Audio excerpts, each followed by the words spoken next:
Story 1. I started my night stalker job. The garden center was peaceful, despite a faint, unusual sweetness.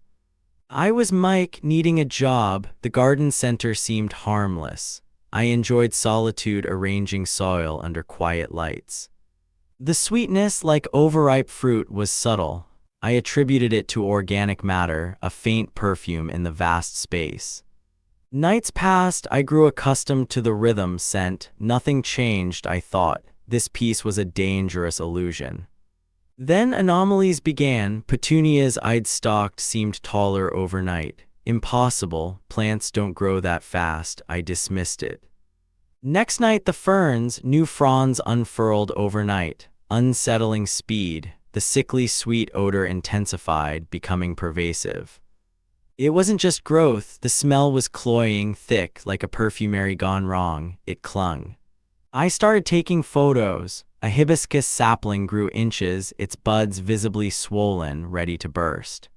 My rational mind struggled. Fertilizers? No, this was beyond horticulture. This was accelerated, unnatural. The scent became physical, a suffocating blanket. I took shallow breaths. Something was deeply wrong. Then came the shifts. Potted palms were closer to the main store, inches but enough to notice. I marked spots with chalk, morning lines untouched, but pots had minutely rotated or shifted.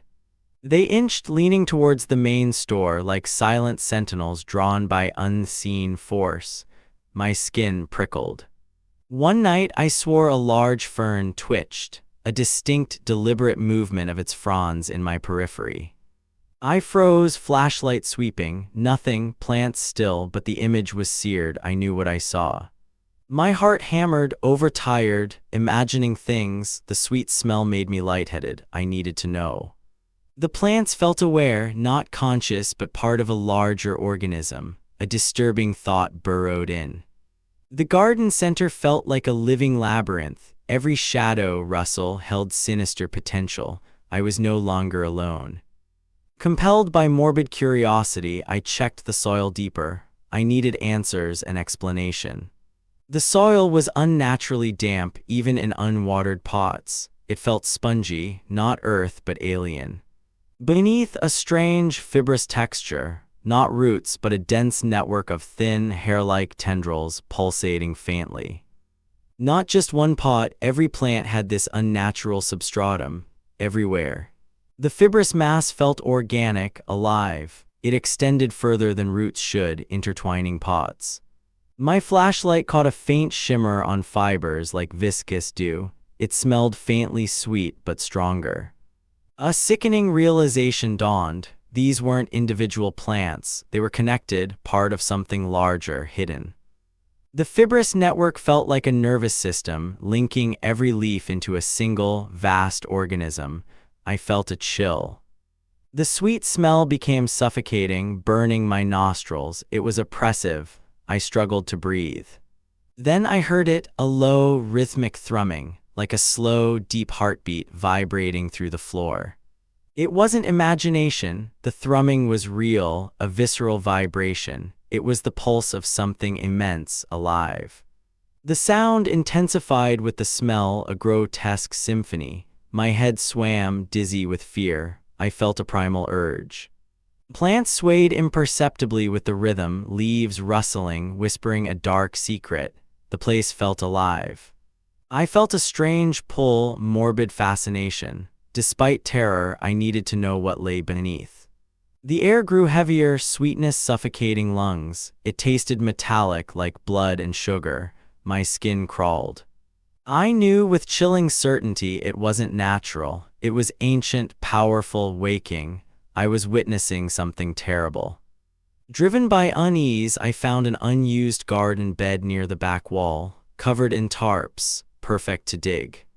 I grabbed a shovel, hands trembling. Every scrape echoed, amplifying fear, point of no return.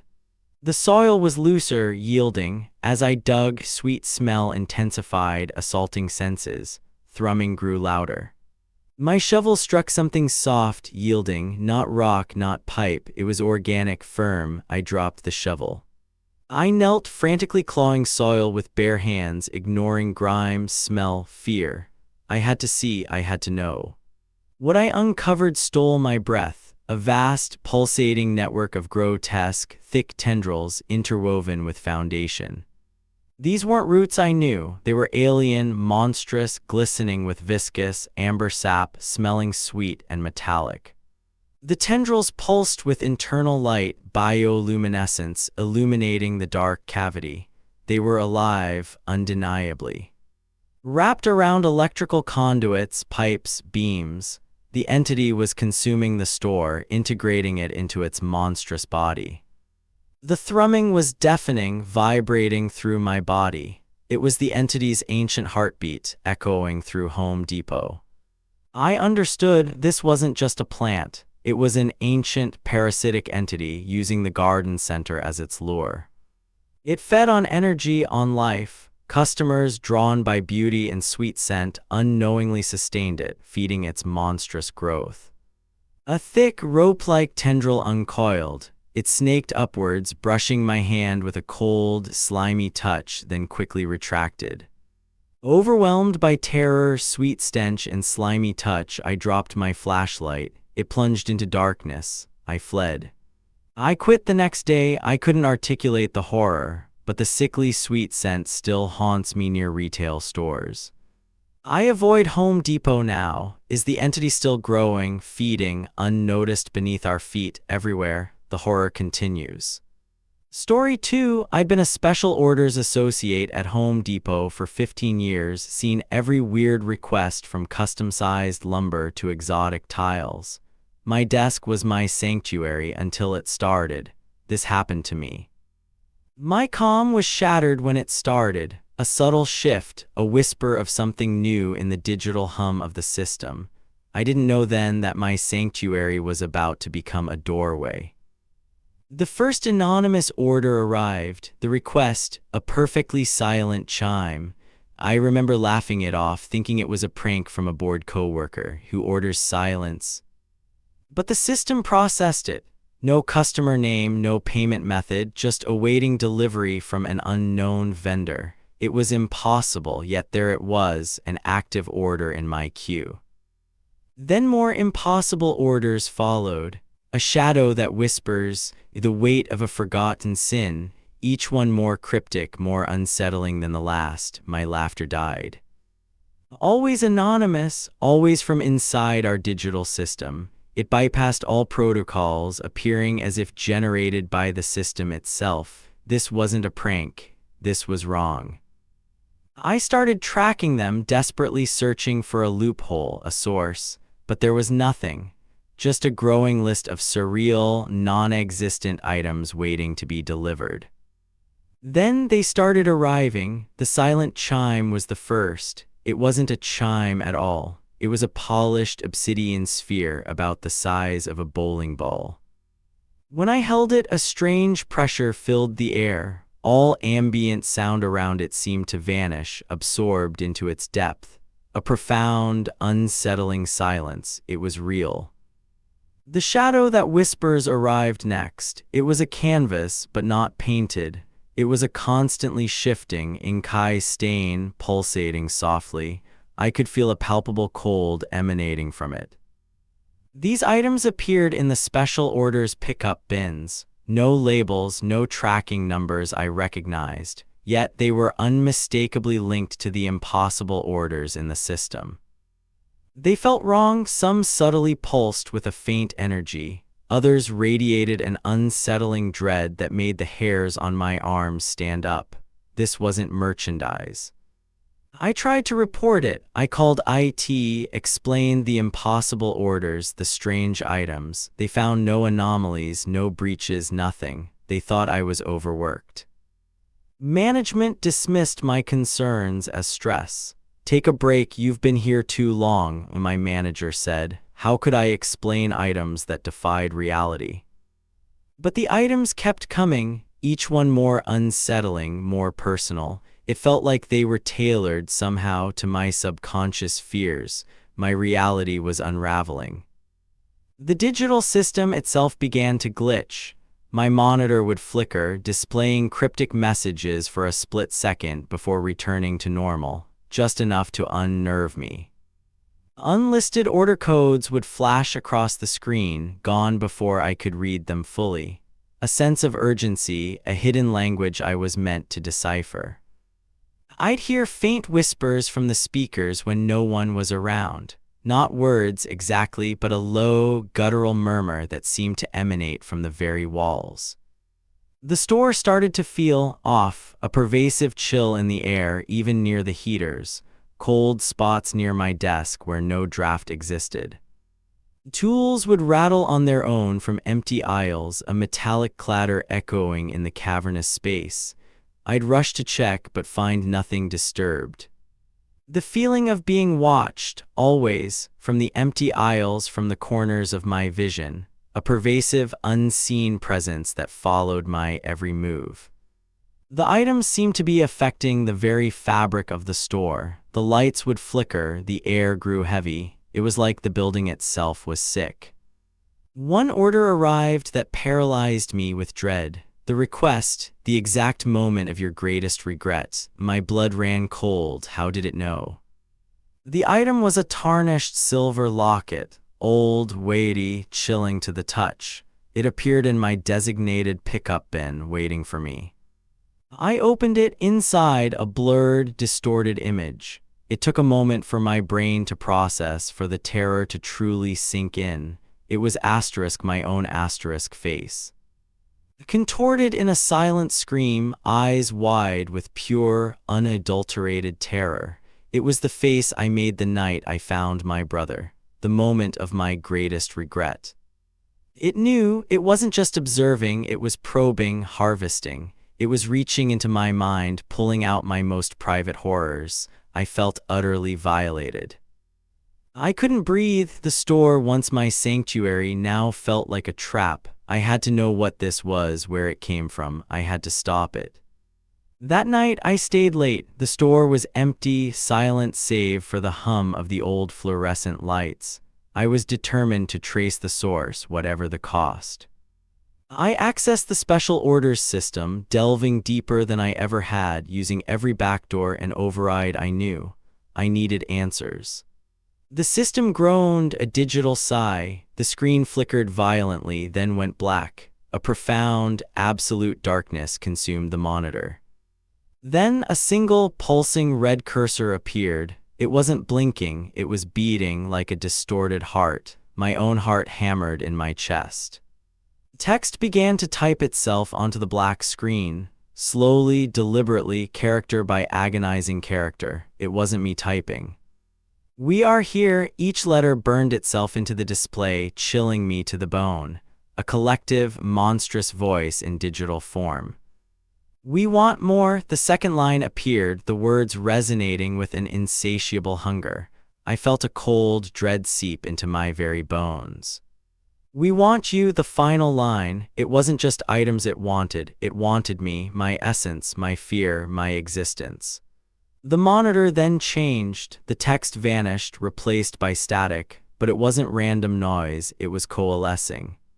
A face forming from the pixelated static, distorted and grotesque, not human, yet disturbingly familiar. Its eyes.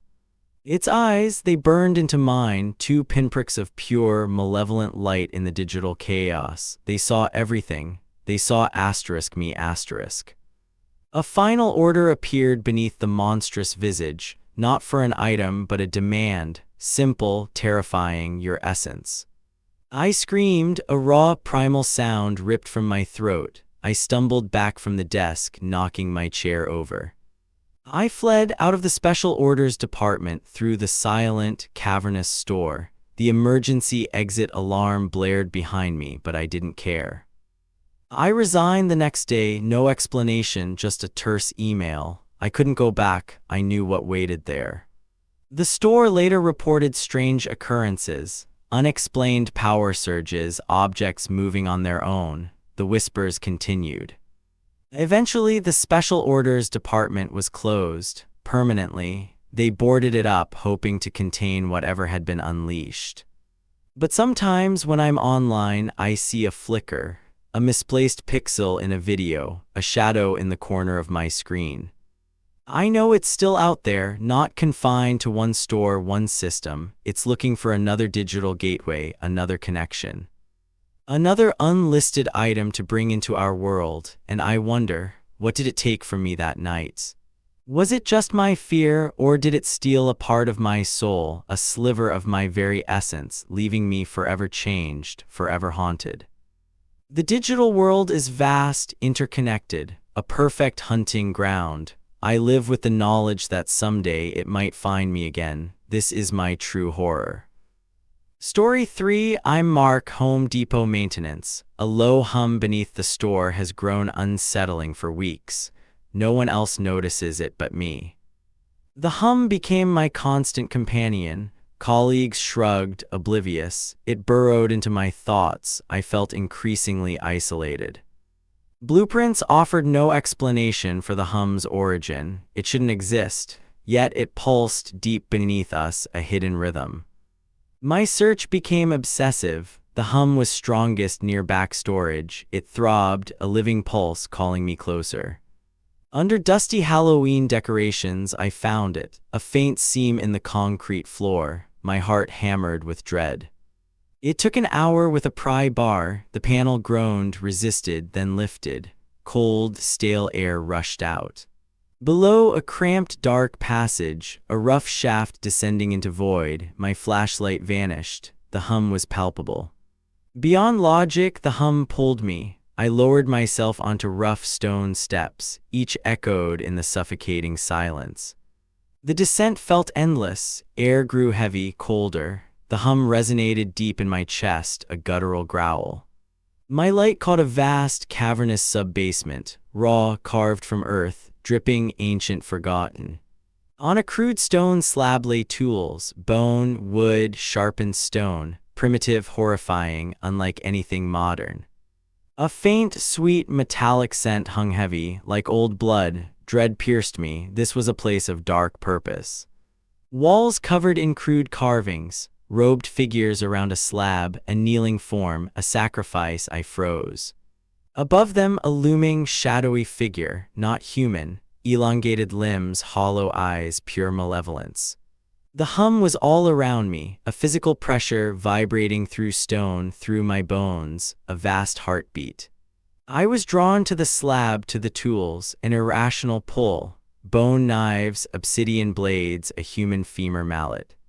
A chilling cold washed over me from within, a tendril of ancient despair. The hum intensified to a growl. I felt a presence, an ancient consciousness, dormant, now awake, its unseen gaze fixed on me. The air crackled. It was awakening because of me. My intrusion disturbed something evil, its silent roar. An overwhelming impulse seized me. I had to touch them. My hand reached for the serrated bone knife. My fingers brushed it, cold, a searing flash. Visions flooded my mind, ancient rites, terror. The metallic scent overpowered me. I tasted bitter blood. The entity pulled me, grasping. My mind screamed. Not just visions, a cold, intelligent entity probing my thoughts. It wanted me. I felt its hunger. I fought back, a primal struggle. My body convulsed, rejecting intrusion. Every fiber screamed escape. The hum roared in my mind. Carvings writhed. The sub-basement became a living, breathing maw. I scrambled backward, tripping, my heart frantic. Get out, seal it, never look back. The entity's silent rage pursued, a cold fury pressing my back, urging surrender. I fumbled for the steps, hands slick with fear, upward, away from the darkness. The passage felt endless. Shadowy hands reached from below, trying to pull me back. My head broke through the storage room's stale air. I pulled myself out, collapsing, gasping. My body ached, mind reeled. Seal it, close the gate, put the horror back. The heavy concrete panel, I strained, pushing. It scraped, echoing rage, a sound of containment. With a sickening thud, it clicked into place. Sealed for now, heart hammering, scent clinging. I stood shakily. The hum was gone, replaced by a terrifying silence. I never reported it. Ancient tools, evil entity. They'd think me mad. Carvings, shadowy figure, bone tools burned into my mind, a constant torment. The hum was gone, but cold dread remained, a gnawing unease, always on edge. I felt watched, its unseen gaze, once fixed below, now followed me everywhere. The sub-basement was still there, beneath the bustling store, its dark, secret heart waiting. I avoided that section, sent others, I wouldn't go back there. Sometimes, late at night, whispers, not real voices but echoes in my mind, insidious. I feared what I'd awakened, an entity centuries dormant, now hungry because of me. What if a piece came out with me, a fragment of its malevolence tainting my soul? Nightmares plagued me, shadowy figure, hollow eyes, old blood. I'd wake gasping, cold sweat. I saw things in the periphery, a flicker, a shadow too deep, my heart knew. The tools, were they conduits or held they the entity's essence, haunting? I'd stare at ordinary objects, a cold, twisted thought, darker uses, far from construction. It grows stronger, the unseen presence. Patient, it waits, watches, knows I'm here. Will the hum return, calling others, or calling me, demanding my return? I dread it. This story isn't over, the entity is awake, a cold touch on my shoulder, it's coming for me. Story 4. I always thought the night shift at Home Depot was the definition of boring. Just me, the glow of monitors, and the occasional mouse scuttling past. This happened to me, and it changed everything I knew about reality. My routine was sacred: coffee, check perimeter cameras, then settle in. I never expected anything more exciting than a misplaced pallet, until the glitches started, that is. It began subtly, a mere flicker in aisle 17 feed. I remember brushing it off, attributing it to old equipment. Just a bad connection, I told myself, nothing to worry about. Then another flicker, a bit more pronounced. It was a momentary distortion, like a dropped frame. My eyes lingered on aisle 17, but it quickly returned to normal. The specific camera for aisle 17 started feeling off. It wasn't just the flickers, there was a peculiar static quality to its feed, even when still. A faint hum seemed to emanate from it.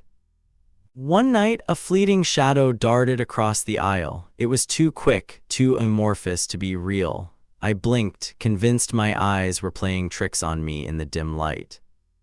I immediately rewound the footage, my heart giving a small jolt. Frame by frame, I searched. Nothing. The aisle was pristine, empty, just as it should be. It was unnerving. Was I imagining things? The thought chilled me. Sleep deprivation, maybe. I tried to rationalize it, but the image of that impossible shadow lingered in my mind.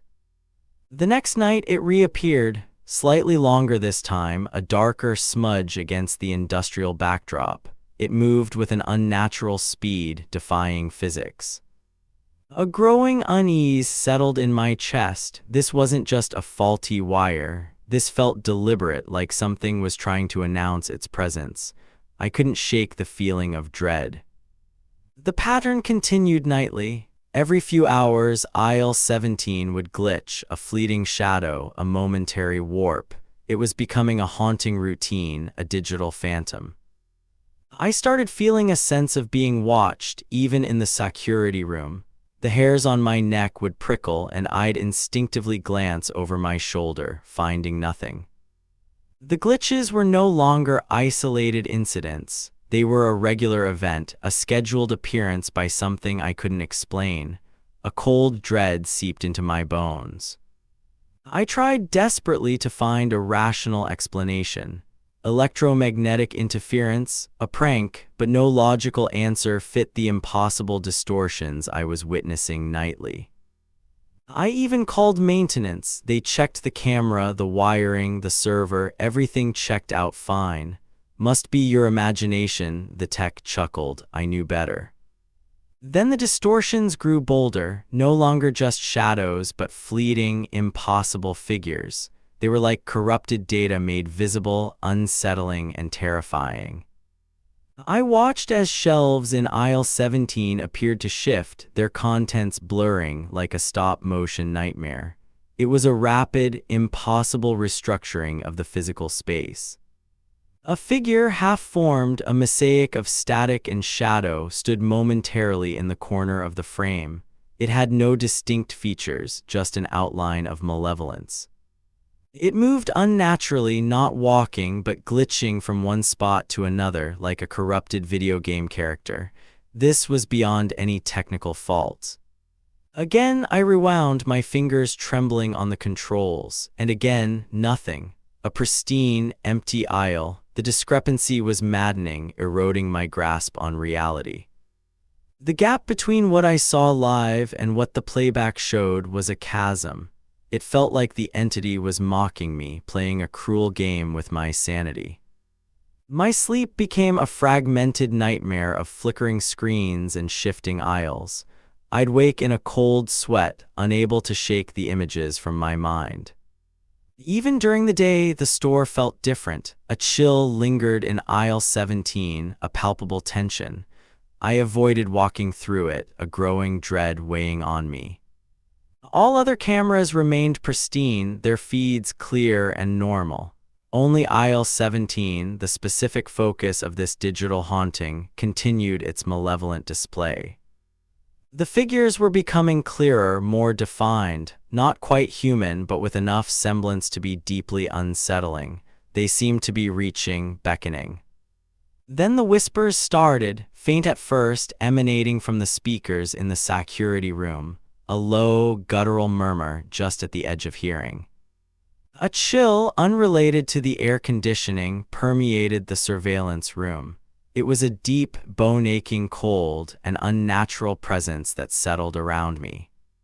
My sanity began to fray. I questioned every sound, every shadow. Was I truly seeing and hearing this, or was I succumbing to the isolation of the night shift? Were these real sounds or merely echoes in my own mind? The line between reality and hallucination blurred, twisting into a terrifying uncertainty. The whispers seemed to call my name, a distorted, digital voice, barely coherent, yet unmistakably addressing me. It was a terrifying personal invitation. A constant low hum now emanated from the aisle 17 monitor, a vibrational frequency that resonated deep within my chest. It felt alive, pulsing. I started talking to myself, narrating my actions, trying to stay grounded. "It's just a screen, I'd repeat, but the words felt hollow. The fear was palpable, a cold knot in my stomach that tightened with every passing hour. This wasn't just a job anymore, it was a siege on my mind. I considered quitting, walking out, and never looking back, but something compelled me to stay, a morbid curiosity, a desperate need to understand. The entity felt like a presence, not just a glitch. It was aware, intelligent, and deeply malevolent. It was watching me, waiting for its moment. One night, the screen for aisle 17 flashed violently. A distorted face, a horrifying collage of pixels and shadows, pressed against the monitor from within. Static screamed from the speakers, a piercing, deafening shriek that assaulted my ears. It wasn't just digital noise, it was agony, a primal roar. It wasn't just watching anymore, it was trying to break asterisk through asterisk. The screen rippled almost like water, a membrane between worlds thinning before my eyes. The glass of the monitor felt cold, then hot to the touch. I pulled my hand back, a jolt of fear coursing through me. This was no longer just an image. A grotesque smile, a silent scream stretched across that digital face. It was a silent promise of horror, a terrifying invitation to its world. I felt faint. The entity began manipulating the physical store. Lights flickered throughout the entire building, not just aisle 17, plunging distant areas into momentary darkness. Tools fell from shelves in empty aisles, their clatter echoing through the vast store. I watched it live on other cameras, proving it wasn't just my mind, it was real. This was happening. The digital nightmare was bleeding into reality. My heart hammered against my ribs, a frantic drumbeat of terror. There was no denying it now. The doors to aisle 17 swung open and closed independently, a rhythmic creak echoing through the silent store. It was beckoning me, calling me deeper. A sense of dread, thick and suffocating, permeated the entire building. It was no longer confined to the screen. It was a tangible presence, a cold breath on my neck. Then a voice synthesized from static and whispers filled the security room. It was clearer now, more direct, a chilling command. "Come to aisle 17, it rasped from the speaker, the words resonating with impossible authority. "Come and see what you found." My legs moved on their own, a horrifying compulsion. Flashlight in hand, its beam trembling, I walked towards the cursed aisle, drawn like a moth to a malevolent flame. There, the distortions materialized. A twisted, shadowed figure, no longer digital, stood before me. The aisle itself warped, a gateway forming where the glitches had been. I fled, screaming. The image burned into my mind. I left Home Depot, but the entity's digital tendrils had touched my mind. The fear that it's still out there, watching through every camera, every screen, never truly leaves me. Story 5. This happened to me. I needed paint for my home office, a space I loved. It was my sanctuary, my creative hub. A fresh coat of ocean whisper blue was overdue. I drove to Home Depot as I always did. The familiar orange apron greeted me, and I headed straight for the paint counter, ready to refresh my beloved workspace.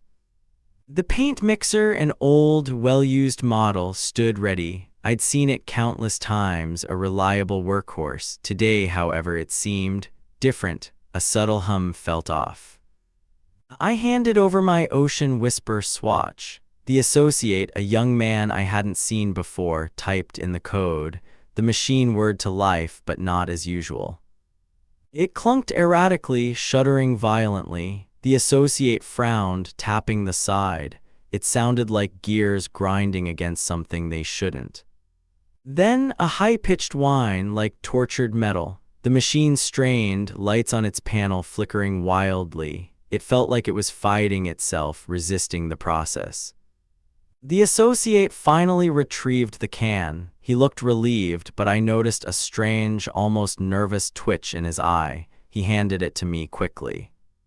The Ocean Whisper looked right, but it had an unsettling, almost iridescent quality. A subtle shimmer, like oil on water, that wasn't usually there. I dismissed it.